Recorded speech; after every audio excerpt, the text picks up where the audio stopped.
Hey gamers, Rob from Zborgaming here, and welcome to another weapon guide for Modern Warfare, where we go through the stats, requirements, attachments, recoil patterns, and more for the weapons in Modern Warfare.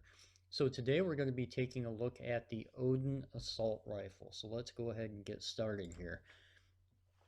So the Odin is available at level 28 and has a max weapon level of 66. We give it an average rating, more for the fact that it's a fairly niche weapon. It excels in some areas, but on the whole will get beat out by most of the other assault rifles.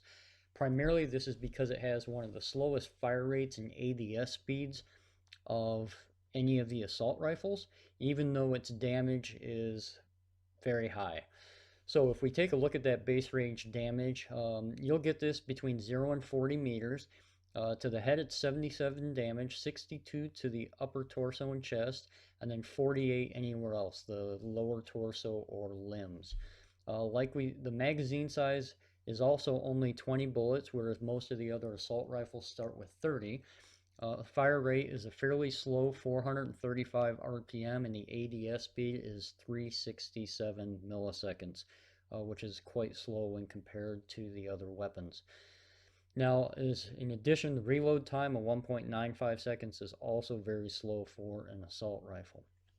In the bottom left hand, we have the camo requirements. This is standard across the assault rifle class. You can go ahead and pause the video at any time just to take a look at this infographic in more detail.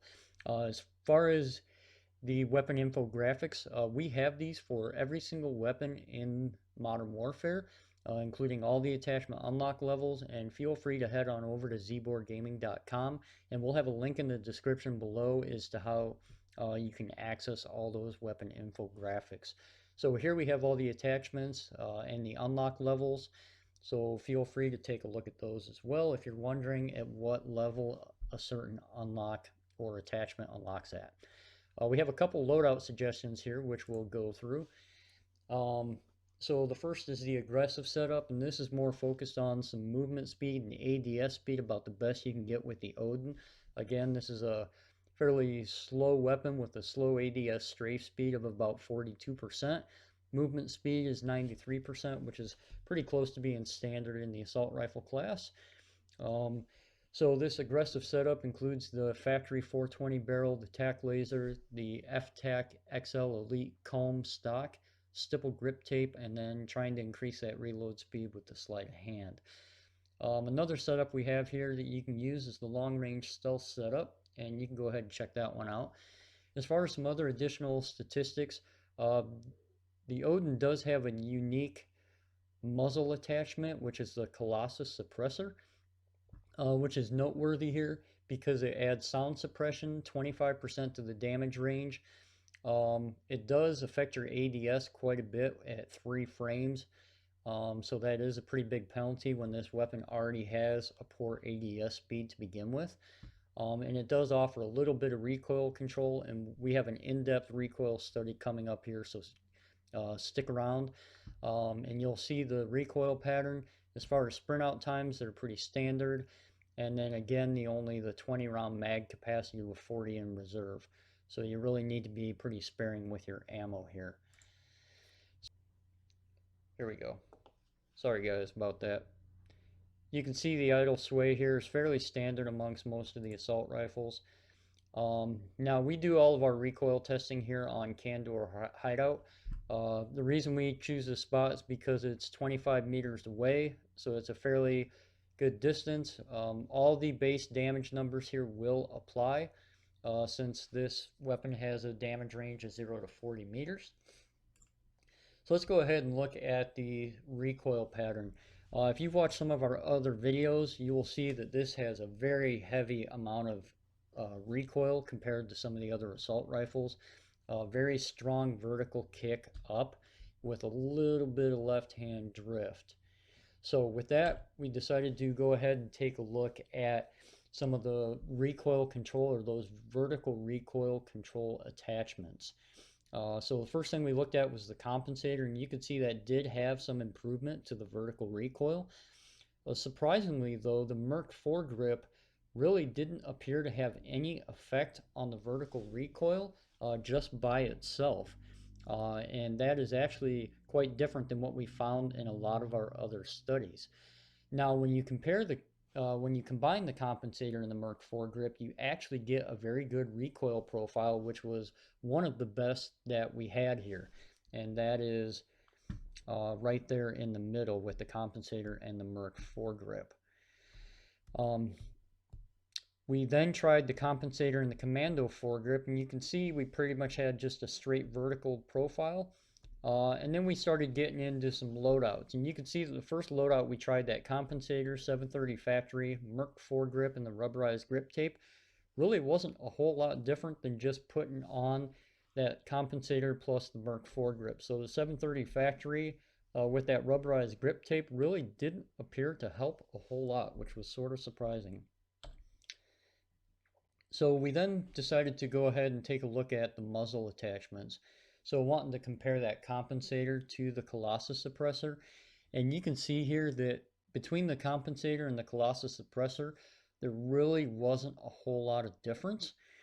But we would recommend probably using the Colossus suppressor over the compensator for a couple of reasons.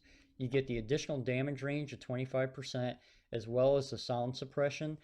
And what you'll see here in this next is that over those first 7 or 8 bullets, the recoil profile is virtually identical. So the added sound suppression and damage range that you get by having the Colossus suppressor, in our opinion, makes it the better choice over the compensator. So this here is what we would probably consider our low recoil loadout for the Odin. But again, with this weapon, it's critical to keep those shots to about a 3 or 4 round burst. If you start holding the trigger down much longer, the gun will really start to jump on you quite a bit. So our overall thoughts on the Odin, this really is a niche weapon, and it's really not overly competitive if you're looking at aggressive gameplay or most of the core game modes. Many of the other weapons will outclass this. If you do use it in core game modes, we suggest sticking to 2 to 4 round bursts, as anything over that and the control of the weapon will really start to take over. Some attachment combinations you want to use are that compensator and the Merc foregrip, or the Colossus suppressor with the Merc foregrip. The Odin, however, does shine in hardcore modes where it's a one-shot kill. But in this case, you really want to go with more of a mobile loadout than one of the accuracy loadouts that we have here. I've actually been accused of cheating and hacking before in hardcore mode using the Odin. So it really, in hardcore, is where you want to use this weapon. Another suggestion we have is to use the 2 round burst instead of the tack laser, and treat this almost as more of a marksman rifle. That 2 round burst to the chest or head will be a 1 round burst kill. So in that case, you could really use it. And that means if you want, we check the recoil profile of the burst and it is very tight, even if you pull the trigger as fast as you can. The only problem with the burst perk is that there's a fairly substantial burst delay, and with the slow ADS and rate of fire, you will really need to be spot on with your aim if you want to get those 1 burst kills. So with that, that's all we have for the Odin today. We hope that some of the recoil profiles and the tips that we have here help you build a good Odin loadout. At the end of the day, it's a fun weapon to use, but it can be pretty frustrating at times. So again, thanks for watching. Please comment, like, subscribe. Hit that bell notification to get further updates on other weapon guides that we have coming out. Again, thanks for watching. Have a good day.